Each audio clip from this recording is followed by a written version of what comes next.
감사해요. 우리가 살아계신 하나님의 사랑과 은혜를 경험하게 되면요, 가장 먼저 바뀌는 게 사람을 대하는 태도가 바뀌어요. 하나님의 은혜와 사랑을 입게 되면 내가 아닌 다른 사람을 어떻게 대할 것인가, 그래서 상대방의 마음을 이렇게 살피게 돼요. 그리고 그 사람의 필요가 뭐고 그 사람의 아픔이 뭐고 자꾸 그 사람의 상태가 어떨까 기도하게 되고 이해하게 되는 거예요. 아무리 오해가 발생을 해도 이해할 수밖에 없는 그런 부모와 같은 마음이 생긴다는 거죠. 그래서 힘든 일 있으면 막 도와주고 싶고, 슬픈 일 당하면 위로해 주고 싶고, 뭐 이런 마음 없어요? 다들? 그런데 더 중요한 것은요, 그 사람의 영혼을 보면서 천국 복음을 전해야겠다, 생명의 복음을 전하고 싶은 마음이 막 생기는 거예요. 사람을 보면 저 사람이 예수를 믿나 예수를 안 믿나, 구원 받았나 구원 안 받았나, 이런 마음이 막 생겨서 하나님의 이 복음과 하나님의 사랑을 막 전하고 싶어지는 가는 게 하나님의 은혜와 사랑을 잊게 되면 그렇게 보여요. 늘 판단하고 정죄하고 이건 이렇습니다 저건 저렇습니다 라고 얘기하던 그분이 이게 하루아침에 변화되는 것은 주님의 은혜와 사랑밖에 없어요. 저희 집안에도 저를 늘 공격하는 저의 누님의 남편이 계셨어요. 정말 공격을 많이 했어요. 입에 담지 못할 말로. 어떻게 네가 목사가 되어서 니네 어머니를 그렇게 놔둘 수 있느냐 막 그러면서 그렇게 공격했던 그분이 지금은요, 제가 예수 믿으라고 잘 얘기도 안 했어요. 제가 삐져가지고 그랬는데 그분이 교회의 헌신자가 되고 목사님의 오른팔이 돼가지고 무슨 일 있으면 휴가를 내서라도 그 일을 다 감당하는 말 없는 양처럼, 어떻게 그런 사람으로 변화될까 제가 이해를 못한 거예요. 근데 주님의 사랑과 주님의 은혜를 입으니까 사람이 그렇게 변할 수가 없어요. 저를 제일 사랑해요. 가면 동생이라고 용돈도 줘요. 그렇게 사람이 변하더라고요. 왜 그럴까요? 주님의 사랑과 은혜를 맛보았기 때문입니다. 오늘 본문의 말씀을 보면 예수님께서 두 번째로 공식적으로 그렇게 얘기해요. 내가 말이야 십자가를 져야 되거든. 내가 많은 사람들에게 핍박을 당하고 십자가를 지고 채찍질 당하고 죽어서, 하지만 3일 만에 살아날 거야 라고 하는 거예요. 와, 그러면 이제 주님의 나라가 되겠군요 라고 생각하는 그 찰나에 우리가 읽지는 않았지만 20절 본문이 오늘 한 패러그래프로 시작이 되는 거예요. 그때에 우리 20절 한번 띄워보실까요? 세베대의 아들 어머니가 그의 아들들을 데리고 예수께 와서 절하며 무엇을 구하니. 그 세베대의 아들 어머니, 그냥 세베대의 와이프 이러면 되는데 세베대의 아들의 어머니라고 한 단계 내려갔다가 다시 이렇게 올라오죠. 그 의미가 있어요. 예수님의 12제자 중에 이 아들 둘이 있다는 거죠. 그 아들이 누구냐면 오늘 본문에 기록이 안 되어 있는데 요한과 야고보, 그 두 아들을 데리고 예수께 와서 절하며 구합니다. 그랬더니 예수님께서 무엇을 원하느냐? 라고 물었어요. 그랬더니 나의 이 두 아들을 주님의 나라가 임하면 주님의 나라에서 하나는 주의 우편에 하나는 주의 좌편에 앉게 하소서 라고 얘기하는 거예요. 오늘날로 얘기하면 우의정, 영의정, 최고의 장관급이라든지 아니면 2의 자리, 3의 자리를 하나 달라라고 하는 거죠. 언제? 주님의 나라가 임하면, 주님이 채찍질을 맞고 십자가에 못 박히고 이게 귀에 안 들어오고 3일 만에 살아나겠다. 살아나면 주님의 나라가 임할 텐데 그 나라가 임할 때에 하나는 우편에 하나는 좌편에 앉는 그 고위 관직을 하나 주십시오. 소위 말하는 말, 이게 뭐죠? 주님께 와서 청탁을 하는 거예요. 이 세베대의 아들 엄마는요, 예수님 엄마의 여동생이에요. 이모예요, 이모. 그 자기 이모이고 자기 제자 중에 요한과 야고보는 서로 사촌지간이겠죠. 이종 사촌. 이모가 와서 엎드려서 절하고 구해요. 자, 요즘에는 잘 이해가 되지 않지만 예전에 2000년 전에는 다 이게 자기들 해먹잖아요. 왕의 가족들이 한 자리씩. 지금 사우디아라비아 같은 나라들, 이 중동의 많은 국가들은 다 왕의 가족들이지 않습니까? 다 친척들이에요. 그런 것처럼 2000년 전에도 다 그렇게 했다는 거죠. 주님이 왕이 되시면 우리는 그 밑에 우편, 좌편, 우리 아들을 되게 해 주십시오. 2000년 전이나 옛날이나 지금이나 이런 치맛바람이 항상 있었다는 거, 그죠? 이해되시죠? 지금도 있잖아요. 우리 자녀들 뭐 좀 잘 되게 하기 위해서 자꾸 엄마들 뭔가 이렇게 자꾸 이거 없어져야 되는데, 예수님의 이모도 그랬는데 이러면서 하시면 안 돼요. 이 청탁. 그런데 이 말씀을 듣고 예수님이 뭐라고 얘기하냐면 22절에 보면 너희는 너희가 구하는 것을 알지 못하는도다. 내가 마시려고 하는 이 잔을 너희가 마실 수 있겠니? 그랬더니 이 제자들이 뭐라고 그러냐면 I can do it. 나는 할 수 있습니다. 마실 수 있습니다. 라고 얘기하는 거예요. 그랬더니 예수님이 너희가 과연 내 잔을 마시려니와 내 좌우편에 있는 것은 내가 주는 것이 아니라 내 아버지께서 누구를 위하여 예비하셨든지 그들이 얻을 것이다.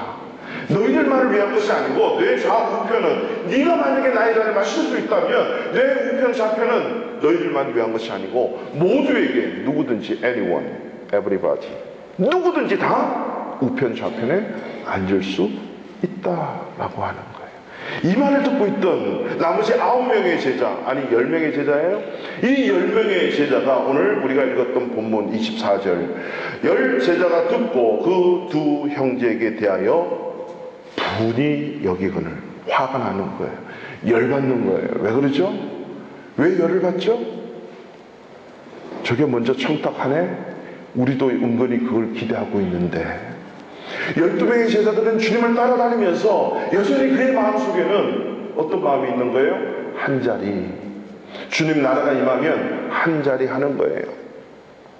그리스도가 오면 이 로마를 무너뜨리고 이 다윗의 왕권을 가지고 다시 한번 활용하고 다시 한번 이 땅을 지배하게 될 텐데, 그때가 되면 이 12 제자는 12명의 장관이 되어서 뭔가 다스려 보려고 하는 그 자리를 얻게 될 텐데 먼저 너희들이 청탁을 해 라면서 서로 자리 다툼을 하고 있는 장면이에요. 이때 예수님이 말씀하십니다. 25절에 보면 제자들을 부르죠. 그리고 말씀하세요. 이방인의 집권자들이 그들을 임의로 주관하고 그 고관들이 그들에게 권세를 부리는 줄을 너희가 알거니와. 그러니까 이방인의 집권자들, 세상의 집권자들은 그런 고위 관직들에 가면 권세를 행하고 그 권위를 가지고 휘두른다라고 하는 거죠. 너희들이 그렇게 알고 있느냐? 맞다라고 하는데, 당연히 맞다라고 하는 거죠.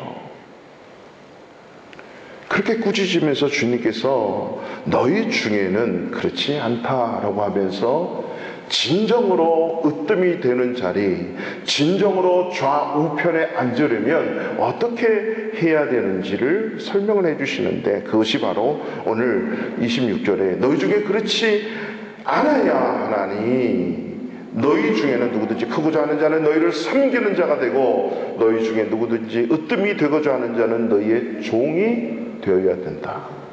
섬기고 종이 되어야 그 우편 좌편에 앉을 수 있다라고 하는 거죠. 너희 중에는 그렇지 않아야 된다라고 하는 겁니다. 오늘 본문을 통해서 주님께서 이 12 제자들에게 말씀하시는 진정한 섬김은 과연 어떤 섬김인지 주님께서 가르쳐 주시는 거예요. 그 본문을 통해서 주님께서 말씀하시는 그 섬김을 두 가지로 우리는 한번 오늘 본문의 말씀을 통해서 한번 생각해 봤으면 좋겠어요. 이 내적인 섬김과 둘째는 외적인 섬김의 모습이거든요. 오늘 첫 번째로 그 내적인 섬김의 모습이 있어야 된다라고 하는 것입니다. 내적인 섬김의 모습, 종의 모습으로 섬겨야 된다는 것입니다. 26절에 보면 너희 중에는 그렇지 않아야 하나니. 자, 23절에 이 너희 중에는과 대비되는 한 그 구절이 있는데 그것이 바로 이방인의 집권자들이라고 하는 거예요. 이방인의 집권자들은 세상을 대변하는 것이에요. 너희 중에는 이라고 하는 것은 12제자 중 너희 중에, 그리고 더 나아가서 오늘날로 말하면 믿는 우리 바르샤바 한인 교회 성도들, 너희 교회 안에서는 이런 말이거든요. 그러니까 교회 안에서는 그렇지 않아야 된다는 겁니다. 세상의 방식과 완전히 다르다고 하는 거죠. 너희들이 높아지려고 하느냐, 우측을 원하고 좌편을 원하느냐, 그렇다면 그 세상의 집권자들이 하는 그것과는 완전히 다르다라고 하는 사실을 너희 중에는, 교회에서는 다르다는 거죠. 믿는 사람들은 다르다는 겁니다. 세상의 방법과 교회의 방법은 다르다는 거죠. 세베대의 아들 이 엄마도 마리아예요. 이 엄마는 여전히 세상의 방식으로 예수님께 그들의 자리를 구하고 있다라고 하는 거죠. 그랬더니 예수님이 세상의 집권자는 그럴지라도 너희 중에는 달라야 된다.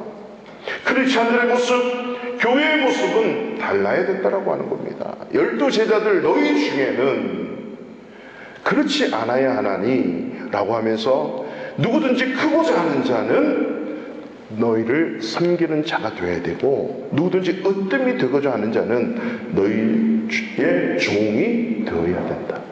종이 되고 섬기는 자가 되고, 이것이 예수님의 방법이고 교회의 방법이라고 하는 사실입니다.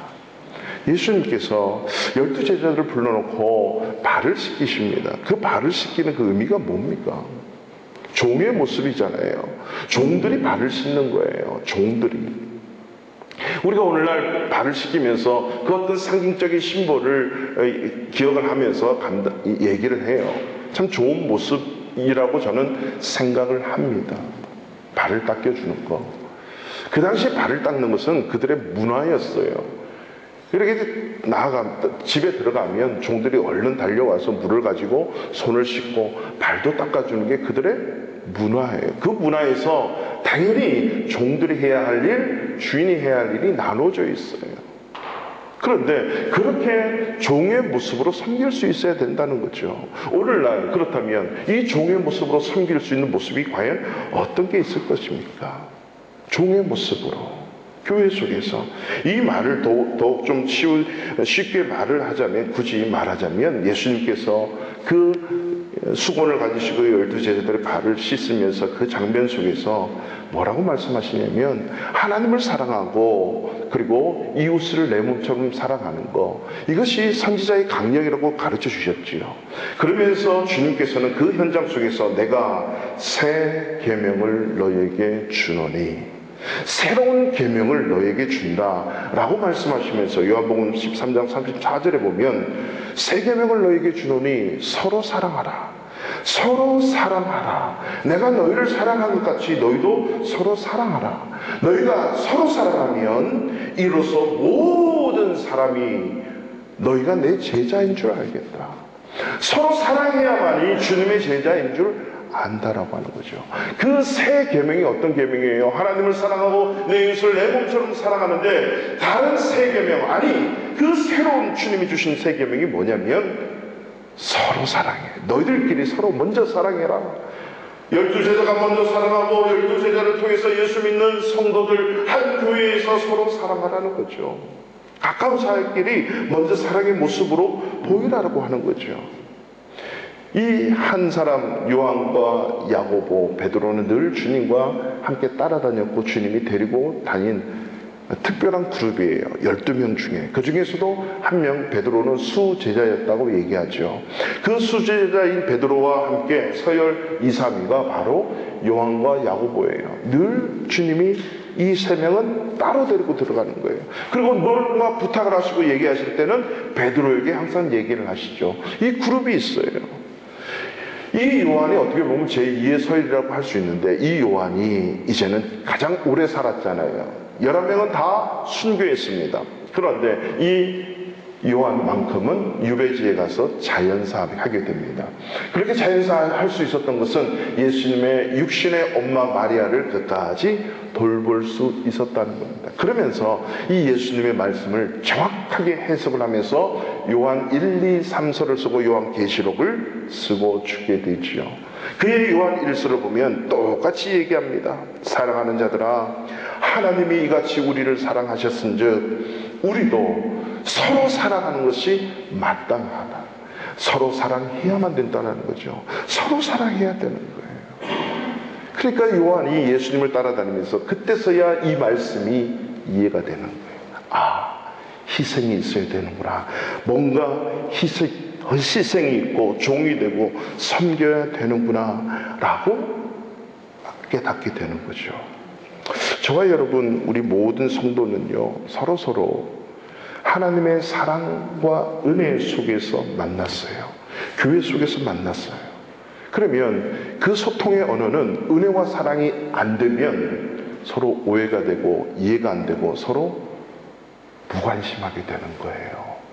은혜와 사랑의 코드로 만났기 때문에 이 은혜와 사랑으로 서로 섬기고 사랑해야만이 우리의 한 가족, 한 영적 공동체, 한 교회 성도가 될 수 있다라고 하는 것입니다. 그러한 섬기는 사랑으로, 은혜와 사랑으로 이 관계를 만들지 않으면 교회는 세상 이방 집권자, 세상과 똑같아요. 분명히 문제가 생기는 거죠. 이해가 안 되는 거죠. 저 사람이 이해 안 되고 나도 이해 안 되고 내가 왜 일을 해야 되는지 이해가 안 되는 거죠. 그것까지도 껴안고 이해하고 감당할 수 있는 것은 하나님의 은혜와 사랑 아니면 있을 수가 없다는 거예요. 교회의 가족은요, 이 빨간색과 파란색이 만나면 이 보라색이 나오는 그러한 모습들이 되어야 됩니다. 다른 색이 나오는 겁니다. 이게 뭐예요? 내가 빨간색이 좀 양보하고 죽어야 돼요. 파란색이 양보하고 죽어야 또 다른 보라색이 나오죠. 새로운 색이 창출이 되는 겁니다. 이 의미는 뭐냐면 나의 모습, 너의 모습, 우리의 모습을 통해서 나와야 되는 모습이 예수 그리스도의 은혜와 사랑의 모습임을 믿으시기 바랍니다. 이게 교회예요. 내 모습이 나오고 내 스타일이 나오고 내 방법이 나오는 것은 교회가 아니죠. 마치 이런 거예요. 우리가 자녀가 태어나면 이 갓난아기는 철저하게 가족들의 손과 발에 의해서 또 정성과 섬김에 의해서 이 자녀가 자라요. 이 갓난아기는 태어나서 할 수 있는 게 없어요. 이 아이들이 자라기까지 이 부모님들의 사랑과 희생, 이 은혜로 자라게 되죠. 근데 좀 자라게 되면 어떻게 해야 되죠? 아, 이 은혜와 사랑을 내가 안다 하면서 엄마 아빠가 어떤 일을 하면 엄마 아빠도 위로해 줄 수 있고 엄마 아빠의 일을 좀 도와줄 수도 있고 신발도 닦을 수 있고 청소도 할 수 있고 설거지도 할 수 있고 때로는 밥도 지을 수 있어야 돼요. 우리 남편분들이 일주일 내내 일하고 집에 들어오면 이제 피곤하다는 이유로 또 쉬는 날은 잠을 늦게 자든가 피곤하다는 이유로 시간이 없었기 때문에 뭔가 자기의 취미 생활을 하려고 밖으로 혼자 나가요. 여러분, 우리는 세상의 방법, 세상의 남편, 세상의 아빠와는 좀 달라야 돼요. 저도 목사가 돼서도 그렇게 살았어요. 여러분, 한국의 부목사님들이 좀 이렇게 규모 있는 교회의 부목사님들이 얼마나 바쁜지 혹시 아세요? 정말 오늘날 같은 인권의 모습을 갖고 지금 부목사님들의 구교육자들의 그 인권을 갖다 대면요, 아유, 데모를 매일 24시간 해도 모자라요. 이거는 제가 고발한 내용 같지만 뭐 그렇지 않은 교회도 있습니다만은 많은 대부분의 교회 부교육자들이 힘들어요. 육체적으로 모든 면에서 새벽 4시에 일어나서 차량 운행을 해야 돼요. 그리고 들어오고 밥 먹고 출근을 해요. 그리고 신방을 하고 교회 일을 하고 업무를 보면 밤 12시가 돼서 집에 들어와요. 4시간 자는 거예요. 그러면 월요일날 새벽 예배 갔다 와서 잠을 자게 되죠. 일주일 동안 못 잤던 잠을 푹 자게 돼요. 저도 그랬어요. 토요일 주일날은 정신이 없잖아요. 차에 넥타이를 서너 개 두고 오늘은 장례식 갔다가 또 돌잔치 갔다가 팔순잔치 갔다가 하루에 이 죽고 위로 예배 장례식 넥타이를 바꾸고 가면서 이 24시간 이렇게 사는 거예요. 그러면서도 주님 사랑 은혜 속에서 힘있게 감당하는 거죠. 주님도 십자가에 죽었는데 그러니까 월요일 날은 늘 잠만 자는 거예요. 근데 월요일 새벽에 새벽 기도를 하는데 내가 주님을 위해서 이렇게 한다고 했는데 내 아내를 위해서 내 자녀를 위해서 하는 건 뭔가. 애들 볼 수 있는 날이 없으니까 저희 딸들은 아저씨 누구세요? 이런 얘기를 하던가, 아저씨 내일은 들어오실 거예요. 이게 아빠가 아니라 거의 그거예요. 그래서 제가 커뮤니케이션을 위해서 이게 없잖아요. 요즘처럼 공책, 아들 공책, 딸 공책 해가지고 이렇게 제가 한 장 이렇게 편지를 써놓으면 아이들이 답을 달고 잠을 들고, 제가 밤에 와서 또 보고 또 답을 써놓고 가면 애들이 또 일어나서 학교 갔다 와서 그걸 보고 이 공책으로 커뮤니케이션을 하는 거예요. 그게 다예요. 그래서 제가 이래서 안 되겠다. 내가 가정을 사랑한다면 나를 희생해야지 라고 해서요. 희생도 아니지만 이 월요일 되면 새벽기도 봤다면 잠자던 것을 포기하고 밥을 지어요. 쌀을 씻고 밥을 짓고 제가 할 수 있는 계란 후라이를 하든가 뭔가를 하든가 볶든가 제가 다 해요. 설거지를 해요. 그리고 딱 갖다 놓고 이제 아내와 함께 영화관을 가는 거예요. 조조 할인 50%, 때로는 더 할인. 아침에 가면요, 이 큰 영화관에 때로는 우리 둘밖에 없어요. 거기서 아내가 좋아하는 영화를 보면 저는 얼마나 좋은지 몰라요. 저는 쿨쿨 잠을 잘 수 있거든요. 그 영화를 보면서. 또 제가 좋아하는 영화를 보면 또 흥분도 되고요. 그리고 아내와 함께 라면을 먹든지 떡볶이를 먹든지 먹고 돌아오면 아이들 학교 앞에 가서 아이들 기다리는 거예요. 그리고 아이들하고 놀아주고 저녁에 또 간식도 먹고 하면서 저는 일찍 자는 거죠. 그랬을 때 변화가 뭔지 아세요? 제가 더 건강해져요. 더 충만해져요. 그 일주일을 살 수 있는 힘이 아내를 위해, 자녀를 위해 내가 뭔가 보여지는 희생을 하니까 더 힘이 나더는 거죠. 하나님이 그 희생으로 끝나지 않아요. 하나님이 그 희생 때문에 더 일주일간 살아갈 힘을 주고요, 더 파워를 주고 능력을 주시고 은혜를 주신다는 거죠. 가정을 위해서 서로 희생하는 게 있어야죠. 일주일 내내 돈 벌어주고 직장을 위해서는 희생을 하는데 내 아내를 위해서, 내 자녀를 위해서 희생하는 게 뭐가 있냐는 거죠. 우리 남편분들 힘든 거 어려운 거 다 알아요. 그렇지만 그 힘든 거 어려운 거 뒷바라지하는 아내와 그 자식들을 위해서 내가 몸으로 뛰고 내가 뭔가 그들과 함께 할 수 있는 그 시간들 뭐가 있을까요? 곰곰이 생각하면 돼요. 저 그렇게 했어요. 제 자랑이 아닙니다. 그렇게 했더니 뭔지 모를 창의력과 뭔지 모를 능력과 은혜가 내 안에 새롭게 일어나는 거예요. 우리 남편분들이 회사를 위해서 그리고 가족을 위해서 뭔가 희생한다고 하는데 이 아내가 피부로 느껴지는 게 있어야죠. 자녀들이 뭔가 느껴지는 게 있어야죠. 집에 들어오면 아빠는 늘 잠자고 있어. 아침에 학교 월요일 갈 때 늘 잠자고 있어.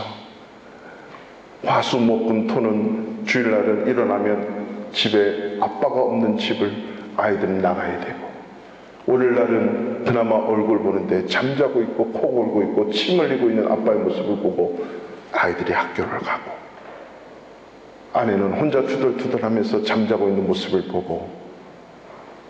여러분, 이게 가족을 위해서 뭔가 사랑의 희생을 감당하니까 하나님이 그런 희생의 대가를 말할 수 없는 은혜로 갚아주시더라는 거죠.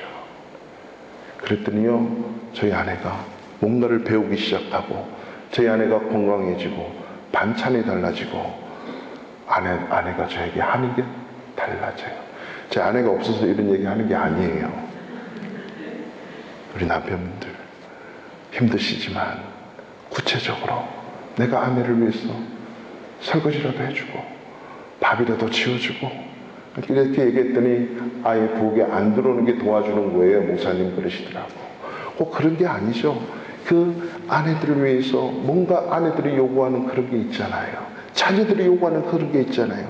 내 몸이 죽더라도 십자가에 못 박히는 그런 고통이 올지라도 내가 희생할 때 하나님께서는 그대로 두지 않으시고 놀라운 것으로 갚아 주신다는 겁니다. 오늘 각 기관에 총회가 있는 날이에요. 오랜만에 이런 총회들을 우리가 하게 되는데 행사도 결산도 보고 하지만 또 새로운 일꾼들도 선출하게 되지요. 성경에서 모든 직분자들은 이 구약부터 특별히 예수님이 12제자를 삼고 초대교회의 직분자들을, 교회 속의 직분자들을 할 때는 기도를 많이 하고 선출을 했답니다. 예수님도 밤이 맞도록 기도하시면서 그 일꾼들을 12명을 세워요. 우리 성도님들 기도 많이 하신 줄로 믿어요. 서로 화목하고 희생하면서 예수님의 색깔을 낼 수 있는 그러한 일꾼, 이것이 바로 너희 중에 섬기고 종으로 설 수 있는 자들, 이것이 진정한 주님의 일꾼입니다. 이게 섬김이에요. 두 번째로 주님께서 말씀하시는 그 외적인 섬김, 그 외적인 섬김은요, 오늘 28절에 이렇게 얘기하십니다. 우리 28절 다 같이 한번 읽어보겠습니다. 시작. 인자가 온 것은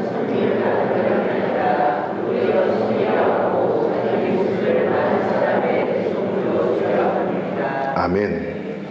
인자가 온 것은, 예수님이 이 땅에 오신 그 목적은 성경을 받으려고 온 것이 아니고 오히려 섬기려 하고 자기 자신을 대속물로 주는데 누구를 위해서?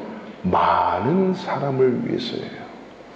너희만을 위해서 내가 대속물로 내가 십자가에 죽는 것이 아니고 많은 사람이에요. 이 땅의 모든 사람들을 위해서 내가 섬기러 왔다는 거죠. 모든 사람을 위해서 종이 되고 섬기는 겁니다. 이제 우리 교회 속에서 서로 섬기고 서로 사랑하는 것은 당연한 거지만 이제 여기서 끝날 것이 아니라 세상을 축복하고 세상을 사랑하고 세상을 섬길 줄 아는, 교회 밖을 섬길 줄 아는 자로 나아가는 것, 이것이 진정한 섬김이라고 하는 것입니다. 진정한 온전한 가정들은요, 이렇게 시간이 되고 할 때 휴가보다도 좀 뭔가 의미 있는, 내가 아닌 다른 뭔가 남을 섬기는 그런 가족으로 또 섬김을 찾아다니는 그런 가족도 있더라고요. 양로원을 가고 고아원을 가고 교도소를 가고 뭔가 사들고, 뭐 군인 신방을 가든가, 신방이 아니고 뭐죠, 위문이라 그러죠, 가든가, 나보다 연약한 자들을 이렇게 찾아가서 도와줄 줄 아는 그런 이렇게 가족들이 많이 있어요. 요즘에 보면 모르겠어요. 제가 아는 우리 서양의 이 젊은이들을 보면 대다수가 그런 것 같아요. 제가 훈련을 받았던 영국의 많은 교회들을 이렇게 가보면 젊은, 거기도 유스그룹 청년들이 있어요. 이 청년들이 대학교를 다니면서 방학이 거의 뭐 2-3달 되니까 방학하자마자 아르바이트를 열심히 해요. 그리고 열심히 한 달을 열심히 벌어가지고 한 달을 이제는 그 어려운 제3국에 가서 봉사를 해요. 거의 다 그래요. 그 어려운 기관에 가서 찾아가서 이렇게 헌신하고 봉사하고 도와주고, 장애인 시설이니 그런 복지시설 같은 데 가가지고 이렇게 헌신하고 봉사하는 하는 거예요. 이런 걸 다 이렇게 봉사를 하고 나머지 2주, 3주를 또 여행을 하고 와서 바로 학교 가서 열심히 공부를 해요. 그리고 가만히 보니까 1년에 방학 한 번 하는데 그 방학을 그렇게 의미 있게 쓰는 거예요. 거의 다 그래요. 이런 모습들을 보면서, 이야, 돈을 벌어서 그것을 물론 자기를 위해서 쓰는데 그것을 가지고 자기보다 연약한 나라 아니면 그런 기관에 가서 헌신하고 봉사하고, 그리고 남은 기간에 여행하고 돌아와서 또 공부하고 대학 생활을 그렇게 보내는 거죠. 이런 패턴들이 있는 것들을 보면서 야, 뭔가 저들에게는 몸에 배어있는 아름다운 문화가 있구나. 시간이 주어지고 돈이 주어지면 나를 위해서, 우리를 위해서 쓰기보다 남을 생각할 줄 알고 많은 사람을 위해서 섬기는 그 현장에 있는 것, 이러한 모습을 예수님은 맨 처음 설교를 하신 것이 산상설교인데, 그 산상설교 마태복음 5장에서 뭐라고 말씀하시냐면, 너희는 세상에 소금이 되라, 빛이 되라, 이렇게 말씀하지 않으시고, 너희는 세상의 소금이라, 너희는 세상의 빛이라. 이미 예수 믿는 우리는 세상의 소금이고 빛인 거예요. 근데 빛의 역할을 감당하지 않고 소금의 역할을 감당하지 않는 거예요. 군인이 군인답지 못하면 군인이 아니지요. 예수 믿는 사람들은 이미 소금이 되기 위해서 몸부림치는 것이 아니고 빛이 되기 위해서 몸부림치는 것이 아니라 이미 예수를 믿게 되면 빛의 자녀이기 때문에 당연히 빛으로 살고 소금으로 살아내야 되는 것입니다. 빛이, 소금이 바로 섬김의 모습인 겁니다. 예수님이 어둠 속에서 죄악으로 들어오셨을 때 그 죄가 떠나가게 되는 이유는 예수님이 후레쉬 갖고 비추지 않으셨어요. 예수님 자체가 빛이셨어요.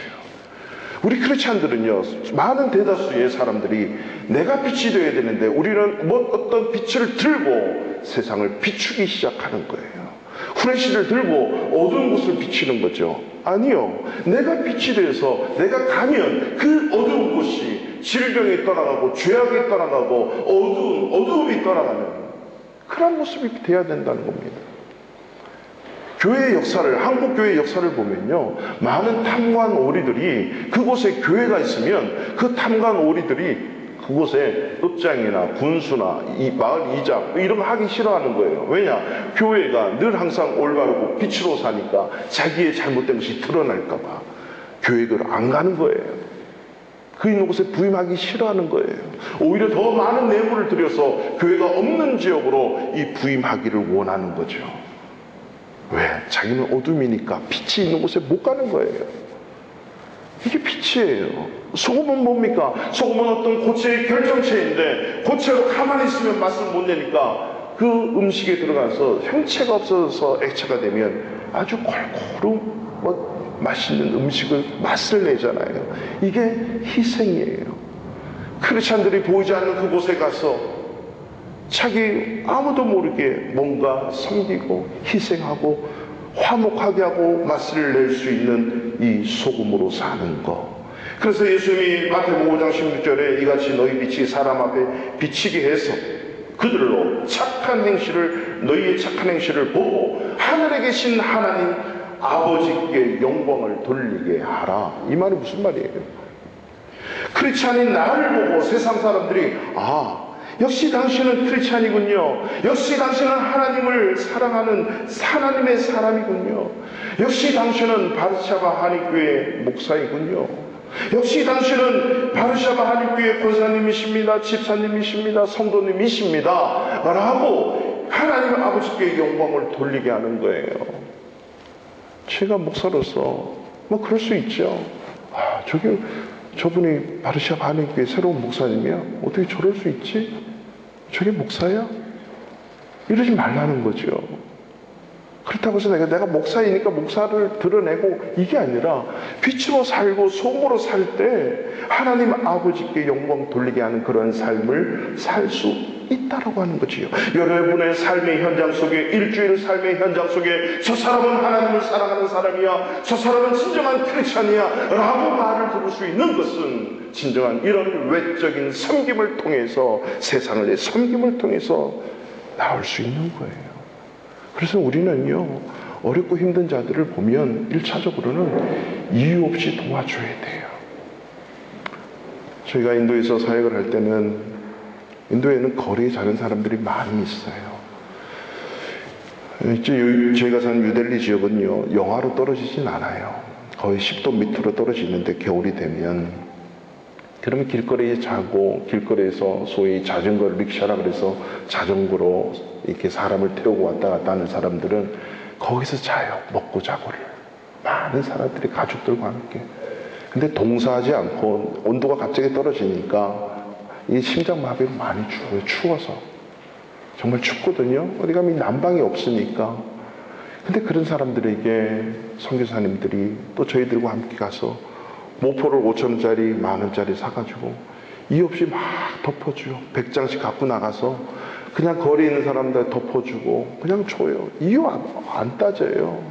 이거 10,000원짜리인데 이거 잘 쓰세요. 이런 말 하지 않아요. 그냥 막 나눠줘서 덮고 살게 만드는 거예요. 따뜻한 차를 주고 따뜻한 물을 주면서 우리 교회가 줬으니까 꼭 기억하세요. 꼭 교회 오세요. 아니요. 그냥 도와주는 거예요. 왜? 내가 비치고 내가 소금의 역할을 감당해야 되니까. 이유가 없는 거예요. 우리나라에 보면요, 경주 최씨, 그 가문의 교훈들이 있잖아요. 여러분 잘 아시죠? 최씨 분들.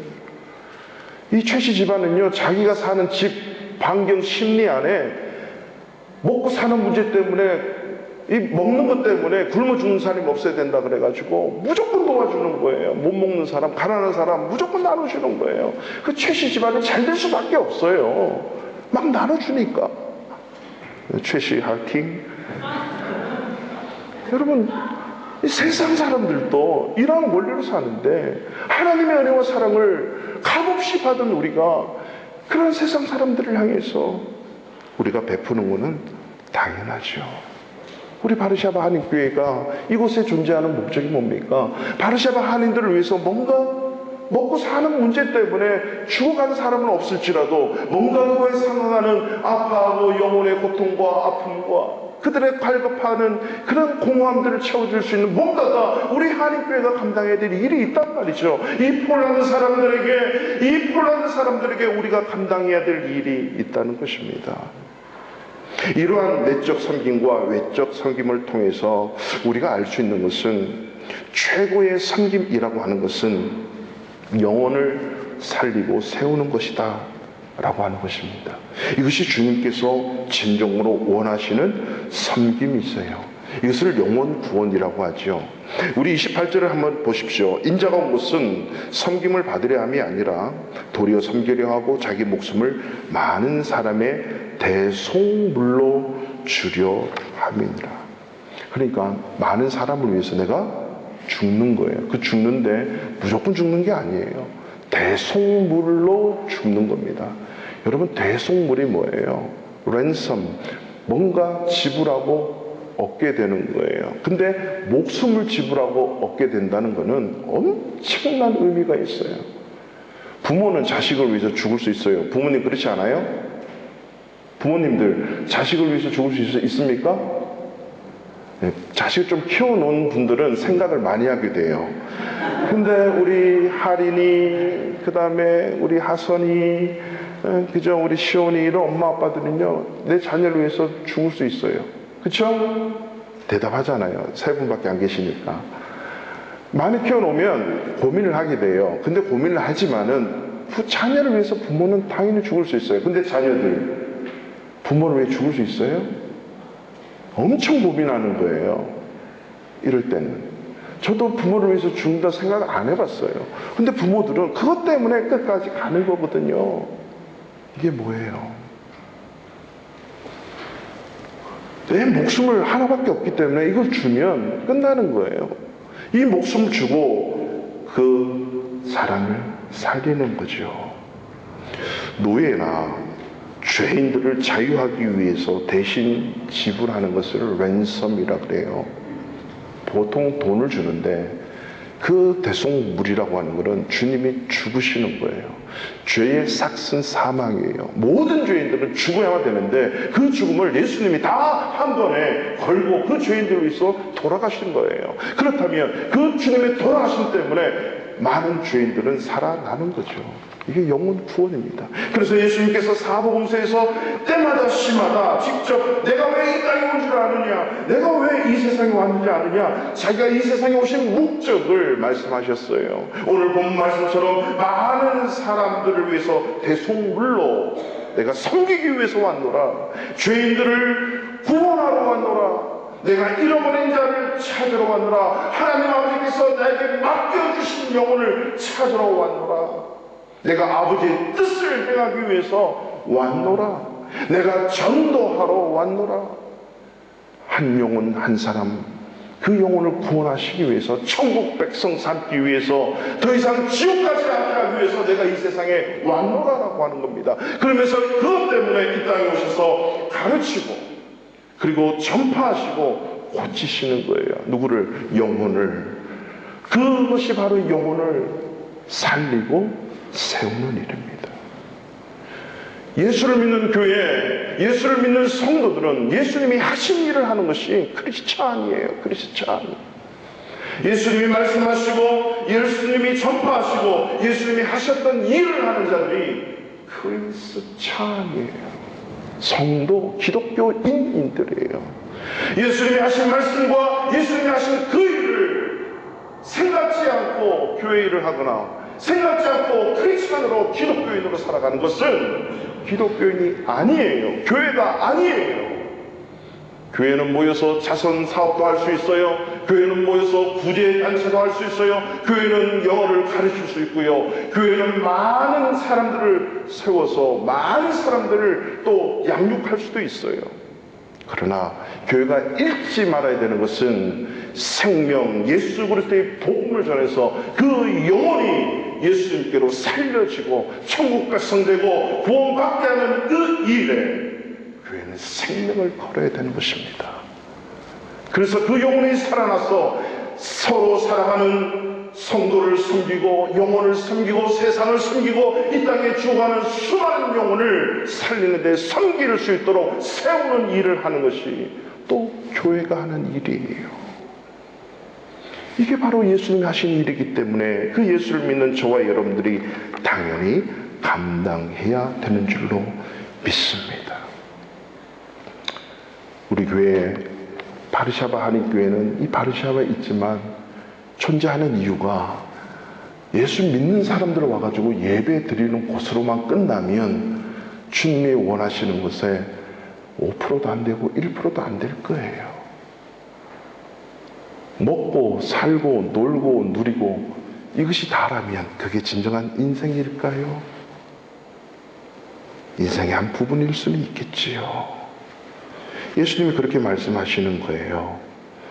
예수님이 그 부자들이 비유로 말씀하시잖아요. 어떤 한 부자가 열심히 일해서 열심히 벌어요. 옛날에 농경사회니까 곡식이 풍성하고 쌓아둘 곳이 없으니까 뭐라고 얘기합니까? 또 곡간을 만들자. 그리고 막 쌓아놓자. 곡식과 물건을 막 쌓아놓고 이제 얘기하는 거예요. 본인에게, 야, 우리가 이렇게 많이 가졌으니, 열에 쓸 물건이 많이 쌓아두었으니 평안히 먹고 평안히 쉬고 스케세라, 즐거워 한번 해보자. 그랬더니 하나님이 그 어리석은 부자에게 얘기합니다. 어리석은 자여, 오늘 밤에 너의 영혼을 도로 찾으리니 그러면 네가 이렇게 준비한 것이 누구의 것이 되겠느냐. 그러면서 예수님이 이런 말씀을 하세요. 누가복음 12장 21절 보면 자기를 위하여 재물을 쌓아두고 하나님께 대하여 부요하지 못한 자가 이와 같다. 자기를 위해 쌓아두지 말고 하나님께 대하여 부요 좀 하라는 거죠. 그 하나님께 대하여 부요한 게 뭐냐라고 하는 거예요. 그것을 이제 21절 이하에 쭉 설명을 하면서요, 예수님이 먹고 마시고 사는 것, 너희는 무엇을 먹을까 무엇을 마실까, 이게 오늘날로 내가 어떻게 이 세상을 살아갈까 이거예요. 건강과 내가 누리고 내가 놀러다니고 내가 행하는 모든 것들 어떻게 할까, 이런 거 구하지 말래요. 근심도 하지 말래요. 왜냐하면 이 모든 것은 30절에 보니까 세상 백성, 세상 집권자들이, 세상 사람들이 구하는 것이래요. 하나님 아버지께서는 이런 것들이 우리에게 있어야 될 것을 다 아신대요. 다 아세요. 그러면서 다만 너희가 해야 할 일은 주님의 나라를 구하라. 그리하면 이런 것들을 너에게 다 더해준다는 거예요. 우리는 이런 것들을 더하기 위해서 주님의 나라를 구하고 있지 않습니까? 오늘 세배대의 아들 엄마, 이 요한과 야고보의 엄마는 바로 주님의 나라를 구하는 것이 아니라 그 주님의 나라를 위해서 우편에 좌편에 앉을 그것을 지금 고민하고 구하고 바라고 있는 것입니다. 그는 주님께서 근심하지도 말고 구하지도 말고, 그는 당연히 너에게 있을 것을 내가 다 안다. 우편에 세우고 좌편에 세우는 거 내가 다 하고 아버지가 다 하고 누구나가 다 할 수 있는 것이야. 그러나 너희가 잊지 말아야 될 것, 먼저 주님의 나라, 그 나라를 구하는 그 일을 할 때 이것이 더해지는 거야 라고 말씀해 주시는 거죠. 진정한 최고의 섬김, 그것은 영혼을 살리고 구하는 그 일입니다. 영혼을 살리고 세우는 그 일에 우리 모든 성도들이 마음을 바쳐 주님이 하신 그 일을 우리가 감당하고 주님이 하셨던 그 일들을 우리가 행하며 나갈 때에 하나님께서는 우리를 더욱더 있어야 될 것 아시고 풍성하게 채워주신다는 거죠. 그 일을 하려면, 여러분 모포를 한 장 사면 인도에서는 5,000원에서 10,000원이면 삽니다. 그런데 10명을 사주기 위해서, 아니 100명, 1000명, 10,000명을 사주기 위해서는 그만큼 많은 물질이 있어야 되잖아요. 그 물질이 어디에서 나올까요? 인도에는요, 한 달에 10,000원만 있으면 크리스찬 학교를 다녀요. 그럼 10,000원을 주면, 한 달에 10,000원, 1년에 100,000원을 주면요, 학교 1년 학비예요. 그것도 없어서 못 다니는 인도의 숱한 영혼들, 7억, 8억이 그렇게 살아요. 그들에게 묻지도 않고 따지지도 않고 줄 수 있는 자가 복된 자가 아닙니까? 받는 것보다 주는 자가 복이 있다. 그러면 그것이 얼마나 한 영혼을 일으키고 세우는 그 일에 얼마나 쓰여지겠습니까? 2019년도에 우리 교회가 이제 바뀌는 곳이 많이 있을 텐데, 우리 교회도 오늘날 이 순간까지 많은 성교비, 많은 곳에 후원을 해왔어요. 여러분, 우리 교회가 지금 몇 군데 선교 후원하고 있는지 아시죠? 우리 여성분들은 잘 알고 계실 거예요. 구역 이름이 나라 이름으로 되어 있으니까 얼마씩 할까요? 아세요? 얼마씩 해요? 1년에, 한 달에. 이제 내년부터 우리가 모두 함께 좀 관심을 갖고, 주님의 마음이 있고 주님의 관심이 있고 있는 곳에 우리가 직접 가지는 못해도 우리 마음이 가고 기도가 가고 내 작은 물질이 가고 생각이 가고, 그죠? 때로는 나도 가고, 내가 못 가면 또 보내기도 하고, 이게 주님께서 너희는 온 천하에 다니며 만민에게 복음을 전할지니라. 여러분, 어떻게 복음을 전할래요? 어떻게 복음을 전하겠어요? 그것이 하나님의 말씀에, 내가 못 다니면 내 마음을 다니게 하는 거예요. 나의 기도를 다니게 하고 나의 물질을 다니게 하는 거예요. 그리고 때로는 내가 가보기도 하고 섬기는 자로 가는 거죠. 우리 교회가 내년부터는 그래요. 이제 이번 12월 달에 없는 분들이 너무 많대요. 앞으로 계속 이렇게 나가시는 분도, 한국 가시는 분들도 많고, 원래는 다음 주에 말씀을 좀 드리려고 했는데요. 이제 내년부터는 우리 교회가 깐난하기부터 해서요, 우리 작년에 이르기까지 우리 가족 뭉침으로 이렇게 성경금 하는 게 아니고 한 사람 한 사람이 하나님 앞에 작정해서 이렇게 선교비, 선교헌금을 할 거예요. 단돈 1,000원이라도 그 어린아이의 이름을 걸고 주님께서 구원해 주신 그 은혜에 감사함으로 내가 무조건 하나님의 은혜를 입어서 구원받은 자녀가 된 것처럼 내가 가지는 못하지만 이 작은 물질과 이 기도와 마음과 함께 꼭 그런 곳에 쓰여지게 해주세요. 한 달에 하루에 1,000원 갖고 사는 인도 사람이 얼마나 많은지 아세요?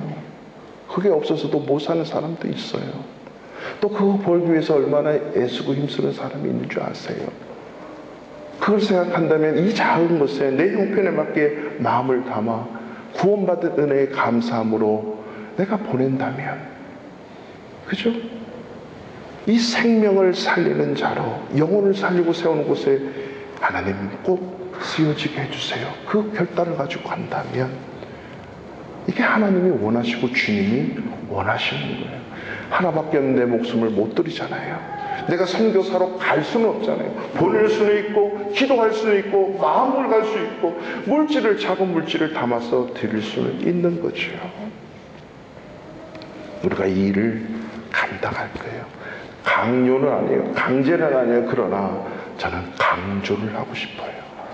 예수님이 내 죄 때문에 십자가에 돌아가시는 걸 믿는다면, 그리고 나를 살리신 걸 믿는다면, 그리고 그 예수님이 내 인생의 주인이 된다는 사실을 믿는다면, 그 주인께서 원하시는 그 일을 조금이라도 내가 감당한다면, 여러분, 그래서 주일날 예배 오는 게 구원받은 자가 이 예배 시간을 드리는 거잖아요. 그래서 10의 1조도 내 모든 것을 주님이 주셨는데 그 10의 작은 것 하나, 10의 하나를 빼서 주님 앞에 드리면서 뭐라고 얘기해요? 하나님, 내 모든 것을 주셔서 감사합니다 라고 드리는 게 10의 1조잖아요. 10의 하나. 그거 드리면서 하나님 주신 거 감사하잖아요. 예배 드리면서 내 인생의 주인이 주님이십니다라고 고백하는 게 예배잖아요. 성경님이 뭐예요? 내 생명 구원해 주셨으니 이 작은 물질 다른 생명 구원하는 일에 작지만 쓰임받게 해주세요 라고 드리는 게 성경금이거든요. 그렇듯이 이걸 모든 분들이 좀 하나님 앞에 작정을 했으면 좋겠어요. 그래서 우리 한 사람 한 사람, 어린아이부터 모든 가족 구성원이 그 봉투를 하나씩 들고 나라와 민족을 품을 수 있는, 우리 교회뿐만 아니라 이 바르샤바 폴란드뿐만 아니라 유럽뿐만 아니라 저 5대양 6대주, 지금도 주님의 시선이 있고 주님의 마음이 있는 그곳에 내 마음을 담고 기도를 담아 정성을 담아서 주님 앞에 드릴 줄 아는 그거, 이것이 주님이 받으시는 향기로운 제물이 되어 주구하는 영혼 살리고 세우는 그 일에 우리 모두가 함께 힘을 합하여 나아갈 수 있는 진정한 최고의 섬김을 바라는 성도 되시기를 주님의 이름으로 축원합니다. 우리 그 자리에 다